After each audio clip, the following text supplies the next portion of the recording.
Құрметті оқушы, бүгінгі сабағымыздың тақырыбы атмосфера. Атмосфера жердің ауа қабығы. Шамамен 1000 километр биіктікке дейін құрамында азот 78%, оттегі 21%, инертті газдар 1% болады екен. Осы 1% инертті газдардың маңында көміршіл газы 0,3% болады. Бірақ та мынау пайыз кейде өнеркәсіп аудандарда және ірі қалалардың маңында артып кетуі мүмкін. Келесі атмосфераның құрылысы. Атмосфераның ең төменгі қабаты тропосфера деп аталады екен. Тропосфераның қалыңдығы экваторда 15-17 километрге дейін, қоңыржай белдеулерде 10-11 километрге дейін, поляр белдеулерінде 9 километрге дейін болады екен. Тропосфера қабатында биіктеген сайын температура төмендей түседі. Әрбір 100 метрге 0,6 градусқа температура төмендейді. Жалпы атмосфера қабатын 100% деп алатын болсақ, соның 80% тропосфера қабатында шоғырланған екен. Келесі стратосфера қабаты. Тропосфера мен стратосфера қабатының аралығында жұқа тропопауза өтпелі қабаты бар екен.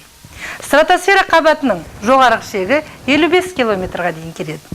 Стратосфера қабатында тропосфера қабатына қарағанда қарама қайшы температура жоғарылаған сайын көтеріледі екен. Максимум плюс 1 градусқа дейін көтеріледі. Осы стратосфера қабатында озон қабаты қалыптасады. Озон қабаты жер бетін күннен келетін ультракүлгін сәулелерден сақтап тұрады екен. Келесі мезосфера қабаты мен стратосфера қабатының ортасында жұқа өтпелі тропопауза қабаты бар. Мезосфера қабаты 80 километр биіктікке дейін. Мезосфера қабатында керісінше жоғарылаған сайын температура төмендей түседі. Максимум температура -90 градус Цельсияға дейін барады екен. Осы мезосфера қабатында ерекше жалтыраған күміс бұлттар пайда болады. Мезосфера қабаты мен термосфера қабатының ортасында жұқа мезопауза қабаты бар. Келесі ең жоғарғы қабат космоспен ұштасатын қабат термосфера деп атайды екенбіз. Термосфера қабаты ионосфера және экзосфера қабатына қалыптасады. Ионосфера қабатындағы барлық бөлшектер иондалған күйде болады екен. Сондықтан да осы ионосфера қабатында поляр шұғыласы қалыптасады екен. Поляр шұғыласы полярлық ендіктерде көрінеді. Келесі қабат экзосфера қабаты, бұл галактикамен жалғасатын қабат. Бұнда температура 1000-1500 градус Цельсияға дейін төмендейді екен. Күн радиациясы. Күннен жерге келетін жылу сәуле күн радиациясы деп аталады екен. Күн радиациясының тура радиация, шашыранды радиация, жиынтық радиация деп аталатын түрлері бар.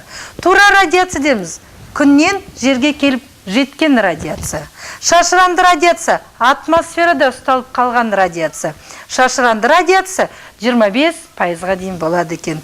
Осы пайыздың артуы кемуі атмосфера қабатының мөлдірлігіне, бұлттылығына, температурасына байланысты екен.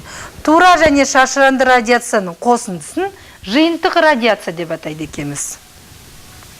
Жиынтық радиация ол жаңағы айтқандай атмосфера қабатының мөлдірлігіне тікелей қатысты екен.